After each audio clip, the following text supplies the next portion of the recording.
What's up everyone, Dan here, checking in with another video. How to lose weight without actually tracking your calories strictly. Now, my first point on this would be I would generally recommend for most people to work out their maintenance calories and then create a calorie deficit and then track your nutrition so you have an idea of what you are putting in your body. But I do understand that for some people this can be feel like a chore, and there are ways that you can lose weight without actually tracking your calories. So let's get into the tips. Tip number 1, drink more water. Try and aim for about 3 litres of water a day, especially if you are exercising.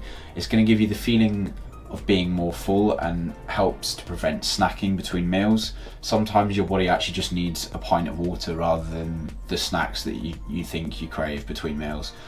It also can have an improvement in your athletic performance and in your training, and will probably help you feel more awake day to day as well. So ensure that your hydration is on point and you're drinking enough water. Point number 2, get those daily steps in. So if you're not already, then you could get a smartwatch or track this on your phone to keep you accountable. But I would highly recommend that you set a daily step target, and you can build this up slowly if you like, and keep yourself accountable to it. I personally aim for about 10 to 12,000 steps a day, and I usually go out first thing in the morning for an hour walk and then a walk at lunchtime or in the afternoon. So I split it into 2, but by doing this you're going to burn more calories, you're going to improve your mood, and you're going to feel more confident about yourself, and it also will give you some nice structure to your day. Maybe you want to do this walk first thing before work. You're going to come back feeling more awake, ready for the day, and you're going to be feeling productive already at that stage early in the morning. So do this, get your steps in, and you'll thank yourself later down the line. Point number 3 is volume eating. Now, try and switch out calorie dense foods such as items that are high in fat for fruit and veg, which are low calorie but can provide the same volume of food in your meal. For example, if you plate up a meal, chicken, rice, veg, for a simple example, try and slowly reduce your carb portion and increase the amount of fruit and veg you're eating. So eating plenty of fruit and veg which contains lots of fibre and plenty of water is going to keep you full for longer, and it's going to contain less calories than fat dense food. So try this volume eating technique. Big salads, or eating plenty of fruit and veg with each meal, with your lunch and your dinner, say, and I'm sure that this will help reduce the overall calories that you're consuming in the day without you actually realising it, because you're still eating the same volume of food but you're just making smarter choices. So volume eating is a good way of doing this, eating more fruit and veg. Point number 4, so increase your protein intake. So many studies have shown that protein has the highest satiety, i.e. keeps you fuller for longer, that out of all of the 3 macronutrients, protein, carbs and fat. So many studies have shown if you eat a higher protein diet, protein is going to keep you fuller for longer. This can again help prevent snacking in between meals, and also aids in muscle development and muscle growth. So if you combine that with doing some resistance training, either weights, resistance bands, etc., then you're going to increase the amount of muscle mass in your body, and could potentially lose some fat as well while you're doing this. It's possible at the start to gain muscle and lose fat, especially if you're a beginner.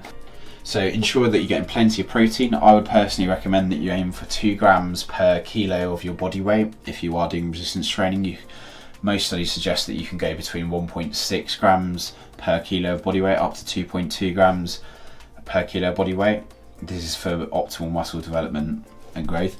If you're not resistance training and you're not too bothered about that, maybe rather than actively tracking this, that you just make a conscious effort to eat more. So typical foods containing lots of protein: chicken, lean white meats like chicken, turkey, fish such as salmon, tuna, your oily fish such as sardines and mackerel, eggs, nuts, grains such as couscous and quinoa, things like that, lentils, all of the peas. All of these items are going to be high in protein, so just make a conscious effort to eat more, and that should keep you feeling fuller for longer.